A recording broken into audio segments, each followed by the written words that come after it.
Hello friends, good afternoon. ఏం చేస్తున్నారు? Today recipe మా హస్బెండ్ చాలా స్పెషల్‌గా చేసిన వంకాయ పచ్చి పులుసు ఎలా చేసుకోవాలో చూపిస్తారు. ప్రాసెస్ అయితే చూసేయండి.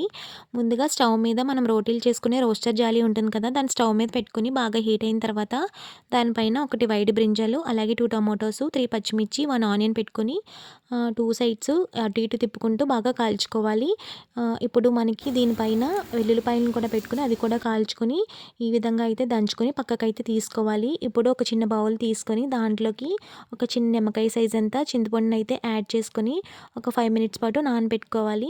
ఇప్పుడు మనం ముందుగా కాల్చి పెట్టుకున్న వంకాయ, టమోటా ఇవన్నీ ఉన్నాయి కదా! వాటినైతే పీల్ తీసేసుకోవాలి. ఇలాగ ఈ విధంగా. ఇప్పుడు ఒక బౌల్ తీసుకొని దాంట్లోకి ముందుగా కాల్చి పెట్టుకున్న పచ్చిమిర్చిని, అలాగే కొంచెం కల్లుప్పు వేసుకొని ఈ విధంగా చేత్తో మెదుపుకుంటూ మొత్తం అంతా ఈ విధంగా మిక్స్ చేసుకోవాలి. అలాగే కాల్చి పెట్టుకున్న టమోటోని, వంకాయని, అలాగే ఆనియన్స్‌ని, వెల్లుల్లి రెబ్బలను కూడా ఈ విధంగా అయితే చేత్తో మెదుపుకోవాలి. మనం మెదుపుకునే దాన్ని బట్టి చేత్తో టేస్ట్ అయితే బావుంటుందనమాట.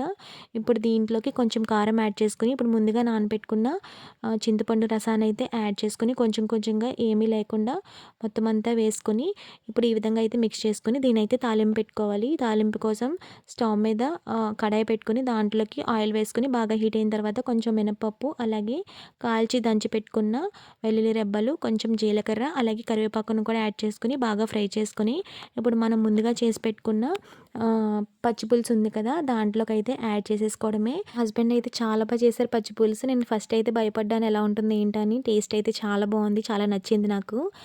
మీరు కూడా ఒకసారి ట్రై చేసి నాకు కామెంట్స్‌లో చెప్పండి. వీడియో నచ్చితే like, share and subscribe. Please comment.